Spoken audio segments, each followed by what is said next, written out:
Hey guys, Sushkaga here, and today we're going to be bringing you a deck profile on Shaddolls.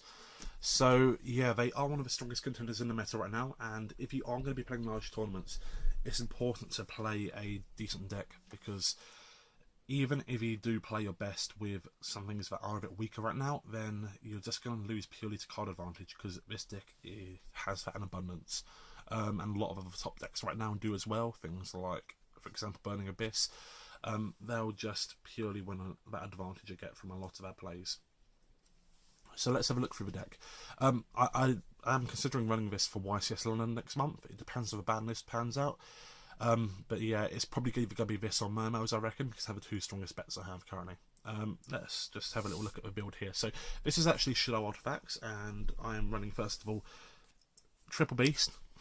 It is the best Shaddoll on the deck because his flip effect is absolutely amazing. You have double Falco. I feel free's way too much, but I don't like running just at one. You've got double Dragon for his popping, double Schemata, so very standardised. I've got triple Hedgehog for searches. We all know why Hedgehog's good. We've got triple Mar attack. We've got one BLS, 3 Mathematicians, 1 Phyllis, then Foolish, triple Shaddoll Fusion, 1 Book of Moon, 1 Allure, 1 double Cyclone, 3 Sanctums from Mar attacks. I then got triple Shadow Games and a Core, double Breakthrough, a Compulse, and then 3 Emptiness, because this is, you know, all important for all of the big matchups right now out there. Looking through this, the build may change possibly because, yet again, as I said with the ban list, we don't know what's going to be hit. There's a chance we may see a hit to artifacts, so we'll have to wait and see how that goes. If it does happen, I probably will play a more combo-related variant, possibly throwing in a lot more Light Swan, because I do like Light Swan mixed in with this engine, to be honest. But at the moment, I do feel that this is a very strong option, having more attacks in there, because it also opens up some decent plays for synchroing, which we'll look at in a second. What I feel was an important choice in here as well is this. It's been a topic of discussion lately with me and some of my friends, and whenever you play this deck, the main thing you've got to worry about is people flipping vanities on you, especially when you make those Shaddoll Fusion plays. You can, of course, have standardised outs in it. For example, you're going to have things like your MSTs and whatnot if you run them, but I feel that Cyclone in particular in this build is a lot better option because of the artifacts. If you've got a Dead Mar attack set, it means you can actually pop in with the Cyclone without going 2-. Well, we're getting a plus off it effectively, because you can also hit one of your opponent's cards, which is really nice. But if you do get vanities upon the activation of your fusion, you can literally play this, go for the vanities, and target your own Shaddoll Fusion, so you're not basically wasting away one of your back row cards. So it is more versatile, I feel, in the build, as long as you're including artifacts in there, which does make this a really nice choice in my opinion. Okay, so let's have a little look at the extra deck. The extra deck, I've not got a lot of 4s in here because this isn't a very 4-focused build, but we've got Exciton, Emerald, so I can recycle certain cards, especially things like Mar attacks if I need to, and then Castell, which is an amazing card right now. We've then got Volcasaurus, because you can, of course, make that off of several other 5s. So you've got Beast, you've got things like Mar attack, and you can also use a Winder if need be if you are really desperate and want to steal game. I've then got 2 Constructs.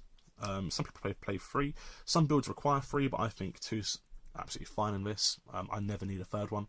And this is actually one of the reasons I wanted to make this deck originally, because this beautiful Ulti Construct I actually pulled at the sneak peek, and ever since I saw how nice the Uppercushion was in there, I just knew I had to make this deck eventually. I'm a sucker for nice artwork.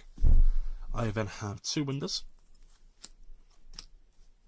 I then have 1 Armades, because it's great, it gets over a lot of things. I've got 2 6s, so I've got a HTS, and I've got a Goyo.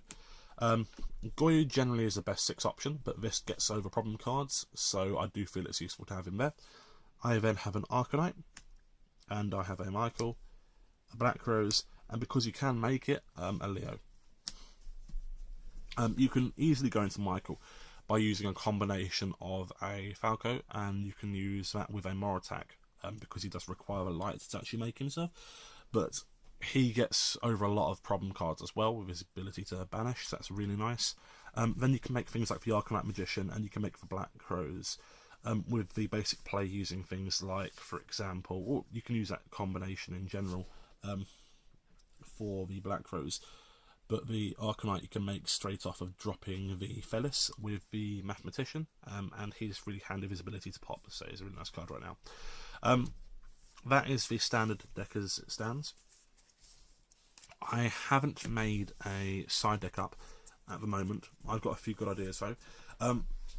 One thing that's important, I feel, on the side is liners, because you want the ability to just simply pop one of the opponent's back row, especially if they put a Shadow Imprisoning down, because that is a problem for this deck, of course, and it mills as well, which is really nice, so I do feel it's a good option. But you can also put some standard stuff like MSTs and whatnot.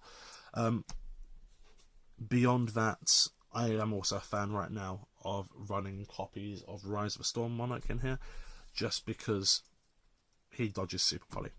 I also recommend siding Super Polys for kind of mirror matches, but you'll notice I don't actually main Super Polys. That is because, like Artifacts, it is something that could possibly be hit on the next ban list. It's been kind of a hot topic for discussion. We don't know which way it's going to go, but yeah, I just kind of keep that in mind. It's not the reason I'm avoiding it. I just don't feel it's necessary in the build I currently have, but it is there to be sided when needed. So yeah. Anyway, as always, if you want to leave any comments, then feel free to post below.